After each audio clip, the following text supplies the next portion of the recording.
Nós estamos começando, então, mais um Momento Agro, nosso podcast com assuntos ligados ao agronegócio. E hoje eu tenho aqui comigo o José Altino Machado Filho, que é pesquisador do INCAPé. Bom dia, Zé, seja bem-vindo. Agradecido, obrigado o convite. Eu que agradeço. E a Kícia Dalorto, que a gente estava até aqui brincando, que é empreendedora, torradora de café, fazedora de cafés especiais e mais o quê, Kícia? Ai, mas tudo que precisar fazer dentro da propriedade, A né? gente tá... Bom dia, obrigada pelo convite. Eu que agradeço. Muito obrigada. A gente vai ter um papo aqui hoje, gente, sobre os novos mercados de café de qualidade, não é isso? Para onde que está indo esse mercado? O que tem de novidade nesse mercado? O Zé brincou comigo que ele falou assim... Falar de conilon de qualidade não é mais assunto. Isso já está consolidado. Como é que é isso, Altino? Fala pra gente. Realmente, o conilon especial, essa foi uma questão que sempre foi muito levantada. Se existia, hoje falar isso, que né, não traz nenhum aquele resultado. É claro que ele existe, é claro que ele faz parte da nossa realidade hoje. A partir de 2018, quando a BSCA tardiamente assume que existe o conilon, oficializa a existência do conilon especial, então cai essa ficha para nós. Mas o conilon especial ele já existe desde 1995, criado pelo CQI, através de um programa na África.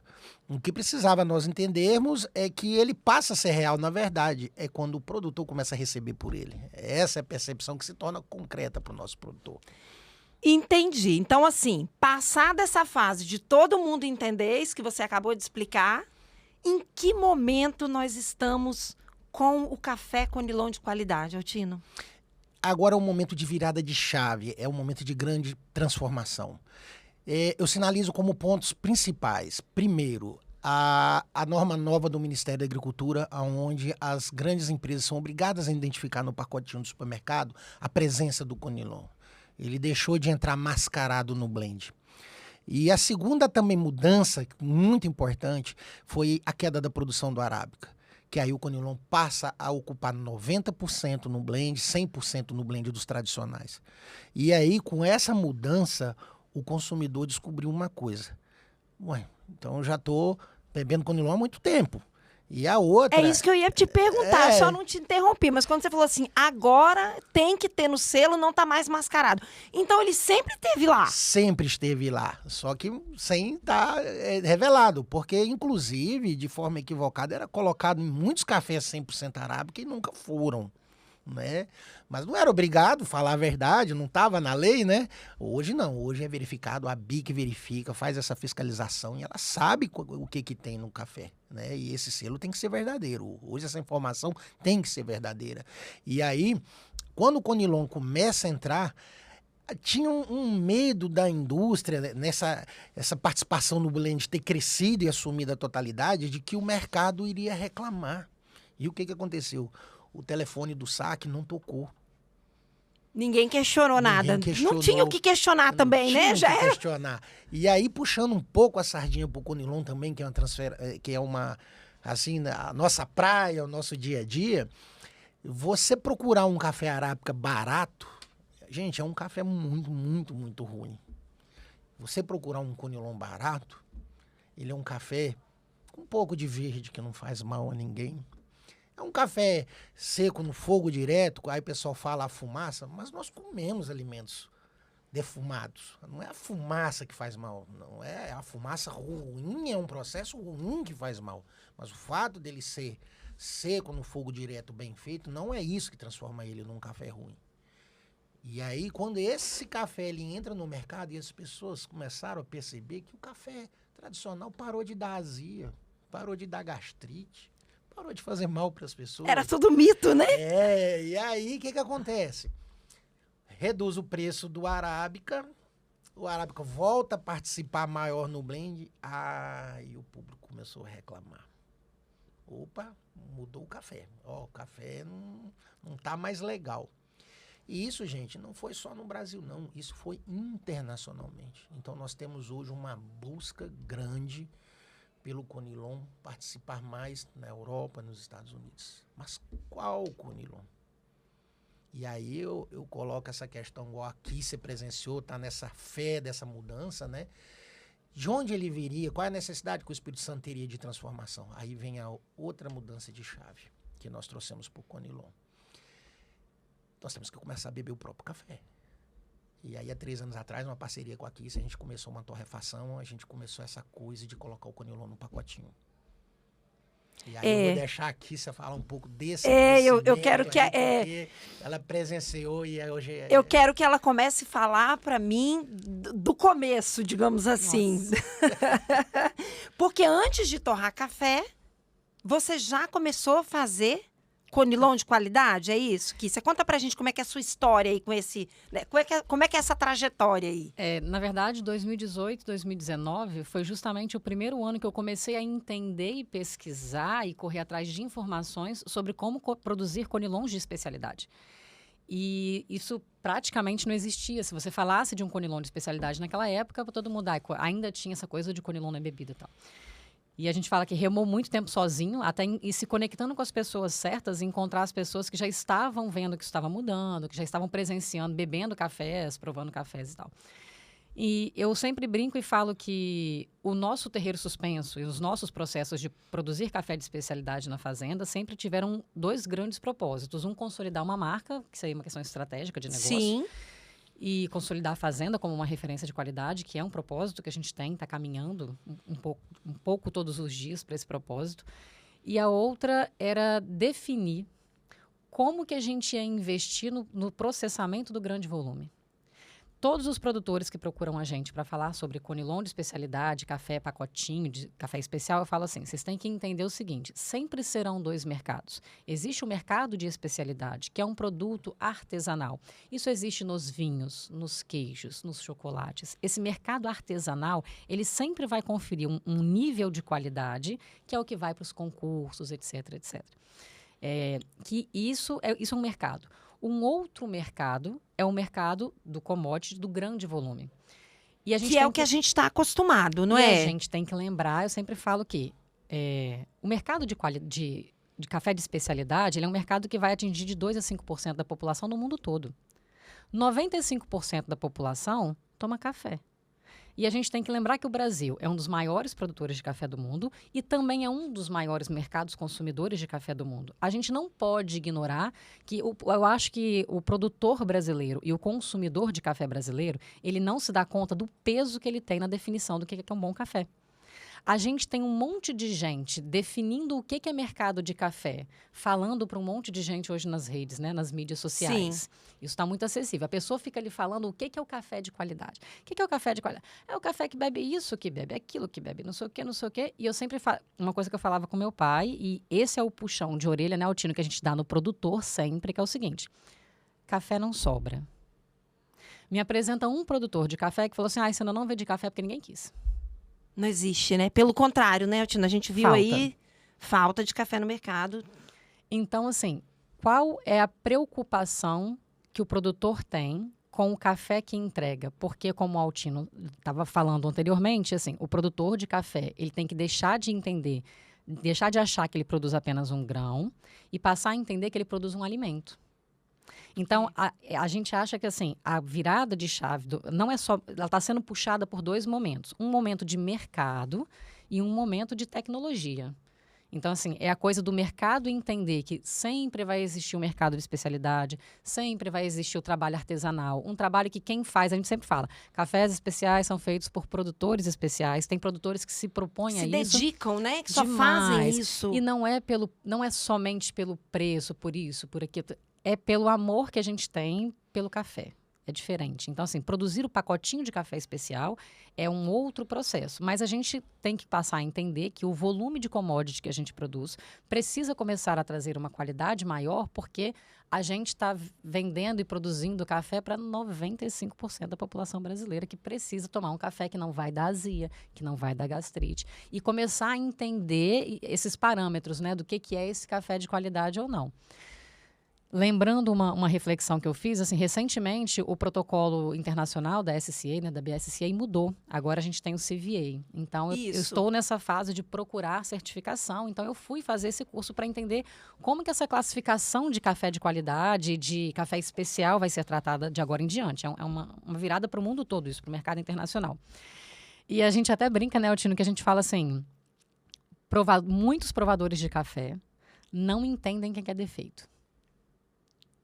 E tem uma grande... O que é o defeito no café? Que é o defeito? E o Altino sempre... Vou deixar ele falar, porque ele sempre bateu muito nessa tecla. Vocês têm que entender. O que é a preferência... Eu falo que é o delírio. O que é o delírio do sabor, da acidez, da fragrância, do não sei o que, da nota, do tons sensorial. De cheiro. O que é essa avaliação que agora está sendo chamada de uma avaliação afetiva e o que de fato é uma avaliação descritiva? E quando eu estava lá no meio, eu e mais uma amiga de Conilon, no meio de mais 22 pessoas, produtoras, avaliadores, degustadores, registrados, certificados de arábica, e a gente provando um café com uma galera que a gente virava e falava, gente, mas isso aqui é um defeito. E o pessoal estava lá assim, que delícia! Gente, isso aqui é um defeito. Então, esse é um papel fundamental do mercado de especialidade. Eu sempre digo assim, não é o mercado de especialidade que vai definir o grande mercado, mas ele valida o nosso produto, o potencial do nosso produto em volume. Entendi. Então, assim, hoje, o pacotinho de café Conilon especial, 100% Conilon, ele valida o grande potencial que o nosso commodity tem como bebida. Entendi. E isso é importante porque... Por que isso acontece no Espírito Santo? Por que eu falo que a gente tem uma responsabilidade grande e é um diferencial? Primeiro que o Espírito Santo sempre teve os 2 cafés. E implico mais ainda um pouco com a turma de Rondônia, que todo mundo hoje fala dos robustos amazônicos e tá essa febre de trazer material clones, de lá, os clones. E eu falo, gente, o Espírito Santo sempre teve os 2. Nós sempre tivemos Conilon e sempre tivemos Robusta. Nasceram das nossas coleções. Nós temos híbridos, mistura dos 2. E a grande transformação do estado TI e ter o Arábica para o Conilon, em 2010, eu como pesquisador, como cientista, Rose, eu não acreditava que Conilon tivesse doçura, acidez, sabor, essas coisas. Eu não achava isso. E então o Conilon começou a ter um fluxo de descer das montanhas. A partir do momento que o Conilon subiu, que o produtor lá na montanha viu, opa, o Conilon produz bastante, eu vou produzir Conilon, isso lá em 2000 e pouco. Só que ele começou a dar um carinho pro Conilon, tal qual dava pro Arábica, e começou a surgir materiais que a gente falava. Aí estava a diferença, né? Estava a diferença. O trato. O trato. E nós começávamos, inclusive, a achar que era por culpa da altitude, né? Porque é o café é de altitude. Tem gente ainda que fala essas coisas. Eu falei, não. E, de repente, começou a ter um fluxo. Hoje, o que impulsiona o Espírito Santo, que é o diferencial de velocidade de avanço, é isso. Porque do mesmo jeito que o trato está descendo as montanhas, né? A tecnologia do trato, do capricho, da qualidade está descendo as montanhas, a nossa tecnologia de clones, de irrigação, plantio em linha, nosso manejo do Conilon, hoje tem tecnologias que são preconizadas no Arábica, como a poda, sendo feito como né, Conilon. Olha como é que, então, esse intercâmbio que acontece nesse estado pequeno e precioso é importante. Então, isso faz com que a gente tenha uma característica de inovação muito rápida, muito grande. E muito grande, né? Kissa, voltando, né, um pouquinho, você começou primeiro fazendo o seu café. Isso.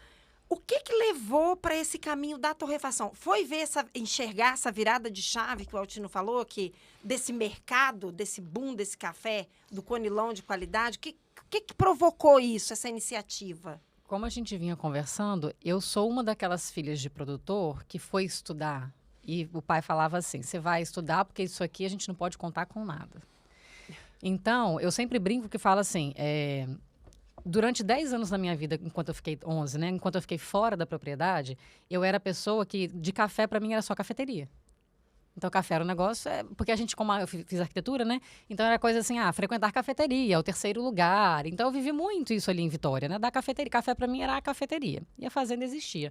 Quando eu voltei para Linhares, eu falo que a torrefação, para mim, ela veio da outra ponta. O interesse pela torrefação. Muita gente entra no mercado de torrefação pela ponta da cafeteria. Ou para empreender... ou porque ama cafés, é ali o barista, um apaixonado por café, um coffee lover. Ou é um negócio também, é um negócio, ele vai empreender com café, com cafeteria, e ele vem desse mercado que, assim, fala muito dos especiais, dos sabores, das pontuações, e quer entregar essas experiências lá na cafeteria. Quando eu chego na fazenda, eu percebo que a ponta de cá está completamente desconectada da ponta de lá. Quem produz café no Brasil, na grande maioria das vezes, está completamente desconectado de quem bebe, inclusive porque, por exemplo, nas regiões de Conilon, a gente aprendeu que Conilon nem bebe. E aí, o que eu percebi? A torrefação é justamente a pecinha no meio. Meio que liga. É quem transforma, né? Quem industrializa, quem transforma o produto para o consumo final, pode, se quiser, pode ter essa função. Por isso que aí veio a decisão de trazer a torrefação para dentro da fazenda. Por que o Arábica avançou tanto nisso? Porque é costumeiro o Arábica torrar o café na bolinha. Aquele torrador em casa. Exatamente. E o Conilon meio que se perdeu isso, porque então o produtor de Conilon comprava no supermercado. Eu falei, gente, vocês produzem café e compram no supermercado? E era uma coisa também, né, da torrefação, isso, que a gente vê assim, não é um grande negócio, é claro que nós temos grandes produtores, que a maior renda não será a torrefação. Mas isso virou uma questão de orgulho dele ter a marca, o nome dele, e isso eu falo que a gente... E beber o café que ele faz. Aqui ela não é uma torrefadora, eu brinco que ela é uma produtora de cartão de visita top especial hoje do produtor, porque não tem gente... Já subiu de nível, né? Não tem nada melhor do que qualquer produtor que experimentar isso, receber uma visita e falar, olha o meu café, e ver o brilho nos olhos da visita, gente, não tem igual. Essa é uma virada de chave muito importante para o produtor entender também por que ele precisa começar a investir nesses processos de qualidade para o grande volume. Então, assim, porque a torrefação... Hoje a gente torra os nossos cafés. A gente torra cafés de produtores de todo o norte do estado e do sul da Bahia. E, assim, Kícia, todo produtor tem uma marca de café? Não. Tem produtores que fazem... Começou muito com esse movimento dos produtores vindo de terreiro de café especial, que fazia 2 sacas, 3 sacas, 5 sacas de café especial. E ter o pacotinho. Mas hoje a gente é procurado por grandes produtores que trazem 2, 4, 6 sacas de café para consumo próprio. A gente tem produtores que estão torrando café de fogo direto. Que se eu fiz um secador melhor aqui, então a gente separou umas sacas, porque eu quero ter na fazenda para funcionários, para o pessoal da empresa, tem loja, para o pessoal da empresa. Então, assim, tomar o nosso próprio café. Essa virada de chave é importante porque ele, de fato, começa a entender que o produto dele é um alimento. E fala para mim, uma curiosidade, né? Você já me falou, mas para o nosso público... De 3 anos, quando começou para hoje, quanto que a procura pela torrefação aumentou? A gente brinca e fala que foi 1000%, porque todos os dias a gente recebe novos produtores, e aí a gente já está na fase, como o Altino falou do cartão de visitas, que é o seguinte, Rose, o Conilon é novo. O mercado de café como um todo, nacional e internacionalmente, está descobrindo o Conilon. Nós ainda estamos descobrindo nossos Conilons, né, dos canéforas, como um todo. Então, assim, as pessoas hoje procuram a torrefação porque tem a marca própria, porque querem tomar o próprio café, porque querem entender qual é o café que nós estamos produzindo. Torrefadores de fora do estado estão querendo ter acesso a bons Conilons, então procuram a gente como referência assim, você consegue para mim uma saca? Eu gostaria de fazer um blend. Nossa, eu tomei o seu café numa feira e eu vi que é um café bom, dá para fazer um café legal, eu quero ter no meu portfólio de produtos. Ou seja, é um perfil bem amplo, né? O leque tem muita ampliou. gente, por vários motivos, procurando. Hoje, de fato, assim como já acontece no café arábica, porque o café arábica está presente hoje em todas as etapas da cadeia de mercado, de consumo. Tem o commodity, tem o tradicional, tem o especial, tem cafeteria, tem barista, que ganha concurso com os arábicas e tal. E eu acho que hoje eu acho que só está faltando isso, né? A gente tem um barista que ganha um concurso com um café Conilon, que isso ia ser um sonho. Anota aí na carteirinha de sonhos. Um barista ganhando um concurso com Conilon de qualidade. Fica o recado, viu? Alô, fica o baristas. recado aí, os baristas. Exatamente. Mas a gente já está presente em todas essas áreas, de pequenos e médios negócios, dos grandes negócios das grandes torrefadoras, pequenos e médios produtores, artesanais ou commodities. Você sabe que isso é uma limitação muito grande, Rose? Porque eu percebo em cafeterias que eu entro, e eu vou de curioso, estive em Belo Horizonte até numa famosa, forma cursos e forma... E quando você fala assim, eu gostaria que fizesse com um método... Não podemos mudar o método. Então, é uma coisa muito louca, porque o café especial, ele vem para quebrar um padrão e as pessoas estão criando ditaduras. O método, a forma de... Então, essa é a resistência que o Conilon enfrenta para entrar nesse meio. E essa ficha caiu para mim, que hoje eu falo uma frase muito interessante para o produtor. Quando começamos os concursos, muitas vezes o café ficou agarrado. Porque ele ganhou o concurso, matéria-prima, vou fazer o quê com isso? E alguns acabam vendendo no armazém, que compra commodity, não vai pagar mais, né? Porque o armazém ele não tem a saída para esse café especial. Não tem cliente para esse café. Então, isso que deu uma época que deu um desânimo nos concursos. Hoje não, hoje tem saída. Nem que seja ele torrar para a família, mas hoje tem busca. E aí, então, a gente ficou muito focado nessa questão de cafeteria. E aí eu pergunto para todo mundo, toda cidade tem cafeteria? Não tem. Todo bairro tem cafeteria? Muito menos. Muito Mas menos. todo bairro tem mercado, tem padaria, toda cidade tem supermercados. E aí, acordar para esse 95% que aqui se acordou é muito importante. Acordar, porque você vai ganhar dinheiro vendendo um pacotinho a R$40, né? Eu estou meio defasado de preço, né? Mas não vai ganhar dinheiro vendendo um pacotinho num valor caro, mas você vai vender centenas num valor mais razoável. Então, Vai ganhar no volume, vai né? Ganhar no volume, Vai ganhar no volume. Vai ganhar no E a volume. gente bate na tecla do café honesto, né? Café honesto no sentido, assim, de entregar um bom café. Ah, sim, que é esse café que ele tá falando, né? Eu falo que a gente, como região produtora, a gente demorou demais para vender o que produz. Sim, é Nós aquela coisa de somos saber que produz alimento, né? Nós somos uma região produtora. Por que a gente está tomando tanto café? Assim, a gente sempre fala, né? Como é que eu compro um bom café? Procuro o produtor. Compra direto do produtor. Compra direto do produtor. Olha que café bacana. E assim, duas perguntas, né? Primeiro, o produtor, vocês sentem que o produtor está aos poucos se tocando disso, de que ele pode receber alguém lá querendo comprar o café dele, como você está dizendo, procura o produtor para comprar um bom café. Isso, eles estão caindo a ficha com o passar do tempo? Isso precisa de preparo, Rose. Isso aí são várias mãos, várias entidades, porque nós temos que preparar o nosso produtor para atendimento ao público. Não pode servir isso num copo, como diz, né? No copo sujo, né? Quem vende o bar, que vende a cerveja, não pode entregar a cerveja, a melhor cerveja, num copo sujo. Então, essa coisa do atendimento, do apoio público que hoje tem, de várias instituições do turismo, nós temos que entender isso como turismo rural. Na verdade, Acho eu acho que eu não estou nem indo para esse ponto dele receber, para ele para provar o café do agroturismo. Eu digo Mas assim, é uma grande de barreira. saber que ele pode vender, não vender só, peguei meu café, pilei, levei tudo para um grande depósito exporta, não sei nem para onde vai. Eu vou contar uma coisa engraçada. No primeiro ano, quando a gente fez os primeiros pacotinhos, todo mundo muito entusiasmado nessa fase.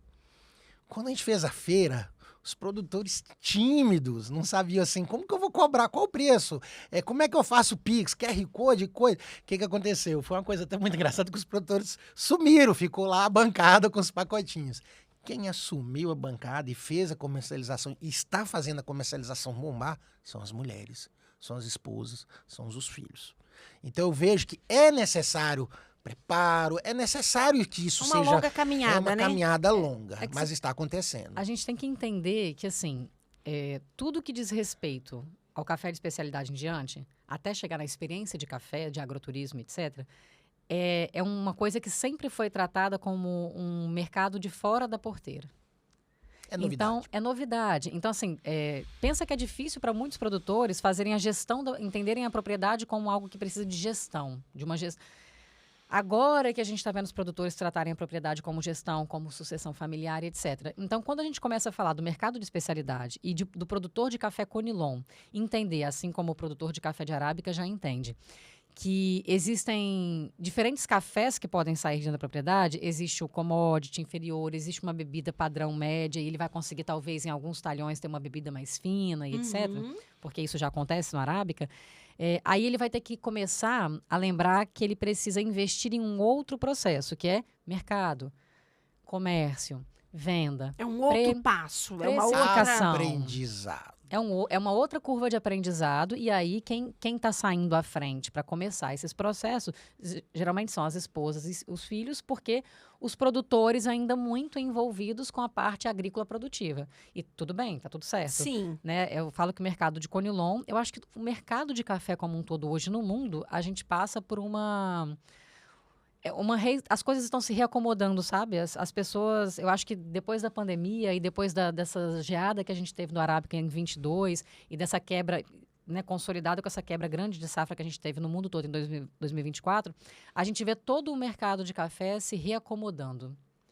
Então, a gente vê alguns processos sendo alguns caminhos de comércio sendo refeitos, um mercado se reacomodando, uma cadeia se reacomodando, e com isso também entrando nessa onda, esse próximo passo do vender, do precificar, do agro, até chegar no agroturismo experiência. É um processo, né, gente? É um processo. Estamos nesse processo. Estamos nesse processo. É um caminho que, como você disse, o pessoal do Arábica já percorreu, já fez história e agora está se virando para essa questão do conilon. E aí, me corrijam se eu estiver errada. O fato de nunca ter enxergado o conilon como um alimento, de entender, eu estou produzindo, café não sobra, vai ser bebido. O fato de ter demorado, ou em muitos casos ainda não ter entendido que é um alimento, isso atrasa um pouco esse processo? Não, eu vou falar para você que é uma forma que a gente, síndrome do vira-lata, como diz, de enxergar. Conilon não tem nada atrasado. Nós estamos falando de uma cultura que o Arábica já fez. O Arábica tem 300 anos no Brasil. O conilon mal da tem década 50, de 60, 70, né? Em 71, com as primeiras lavouras plantadas em São Depois Gabriel. daquela reedificação, depois daquele processo todo, então, né? gente, o conilon não tem nada atrasado. As transformações hoje são muito rápidas. E aí, como eu falei no início do podcast, o mundo mudou com relação ao conilon. E aí a pressão hoje no armazém não é só mais o café 78 que só foi vendido. Até do produtor hoje, o telefone daqui, você já toca assim, você tem fermentado? Você tem cereja descascado? Você tem... do conilon. Do Você tem conilon. Container? O pedido você consegue não é mais container um disso só. aqui? Eu falei, gente, um container Um não container é é muita assim. coisa. Calma, então, gente. Isso está mudando mundialmente. Eu tive uma visita de um pessoal da Itália, gerente de compras de uma grande empresa, e o que ela falou para mim, depois que a gente fez uma mesa de cafés aqui do Espírito Santo, eu encontrei o mundo inteiro nessa mesa. A impressão que eu tinha é que café do Espírito Santo do Brasil era só fumaça. Olha só. E eu estou encontrando aqui perfis, e outra grande indústria, o pessoal da Suíça também veio, mês passado esteve com a gente.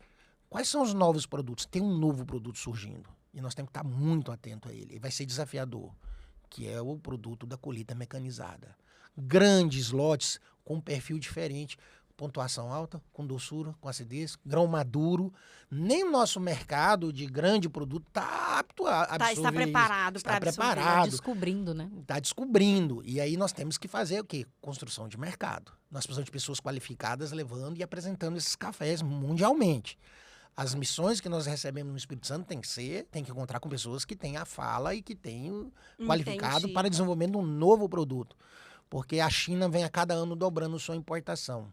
Está consumindo cada vez mais, né? mais. Estão descobrindo o café. Cada vez mais. O conilon caiu no gosto mundialmente, americano e europeu. Qual é o lugar do mundo que vai responder a isso com grande velocidade? Grande volume. E volume também, né? Que tem café. Qual o lugar no mundo? Então, eu acho que além do produtor enxergar o café que ele produz como bebida, tá faltando ele enxergar o quanto ele importa nesse mercado. Que é o maior produtor de conilon do mundo, que é um dos maiores consumidores do mundo. Então, a gente tem que se enxergar O olhar tem que ir longe. A importância que a gente tem dentro desse mercado. Uma outra missão, né? Uns 15 dias atrás, há 15 dias atrás, a gente recebeu 8 nacionalidades em uma única missão técnica para conhecer conilon. Então, avalia a parte geográfica e climática do Espírito Santo, quão diversa é. Sim. Então, a gente tinha cafés de diferentes perfis dentro de um dos menores estados do Brasil. Então, você tinha café de montanha, você tinha café de planície, tabuleiro costeiro, você tinha café de semiárido, você tinha café de região úmida, café de região seca, café da região lacustre, café da região... diferentes, processos diferentes. Gente, isso enlouquece qualquer cabeça de comprador de café internacional. E traz os olhos dos compradores para cá também, né? Já estão. Já estão aqui. E aí vem exigência de sustentabilidade, de certificação. O produtor tem que estar atento a isso. Sim. Ele tem que... O olhar dele não pode ser mais só o armazém que está ali na esquina da BR. O olhar dele tem que ser longe. E aí tem que ser estratégico. Somente hoje... Gente, isso é notório. Hoje, quem vai dar resposta de volume, de qualidade, sul da Bahia e norte do Espírito Santo, hoje são as duas regiões com olhar. Hoje nós já temos quase 10% da nossa colheita sendo feita com colheita mecanizada. E o café colhido maduro está gerando lotes grandes que nem a nossa indústria acostumada a receber uma commodity inferior Que produto que eu vou usar? E a indústria tem receio, porque se ela melhora o padrão de qualidade, né? Ela acabou de melhorar Sobe a régua, né? ela já subiu a régua botando o Conilon a mais no blend. O mercado já não está muito assim aceitando tão bem assim o retorno do Arábica. Imagina então agora a gente vir com outro Conilon melhor ainda. E aí a indústria, ela faz isso com muito cuidado, mas é fato. É fato. Hoje nós temos uma produção de qualidade que não é mais saquinha de concurso. Hoje nós estamos falando de grandes lojas. Estamos falando de volumes, né? Nós já vamos encaminhando aqui para terminar esse nosso bate-papo, que está maravilhoso. A gente ficaria aqui mais 3 horas, né? Falando de café. Mas o Altino falou do produtor, né? Então, para a gente ir encerrando já aqui o nosso programa, eu vou pedir para o Altino falar qual seria o recado. A que o produtor de Conilon tem que ficar atento nesse momento e daqui por diante de tudo isso que a gente conversou aqui, do olhar de fora para cá, dessa mudança aí desses lotes maiores. O que o produtor tem que ficar atento para acompanhar esse mercado, Altino? Eu acho que ele tem que ficar muito atento, Rose. Nós estamos experimentando um período de preços bons, de bons preços. Isso. A escolha do investimento agora é muito importante. O conhecimento do seu custo, do seu gasto e o olhar no que investir é muito importante. E eu baseio muito que quando as outras pessoas perguntam café de qualidade, é fogo isso, é fogo aquilo, é terreiro, não sei o quê. Não, nós temos que ter essa consciência de que tem um ser humano do outro lado consumindo café. Nós não podemos produzir, não é mais custo, nós não podemos produzir café que faz mal para as pessoas. No dia que o Espírito Santo falar de eu não quero mais ser produtor de café especial, eu quero ser produtor especial. O especial é o produtor. Quando a gente colocar o produtor como centro nisso, ter essa consciência, né, consciência, nós vamos nos destacar do mundo de uma forma inigualável. E aí, gente, com preço alto, muitos lugares no mundo podem produzir Conilon e vir cá e aprender conosco a prática. Mas a consciência, ela pode ser própria diferença. no lugar. E pode fazer diferença. Já está começando a fazer a diferença.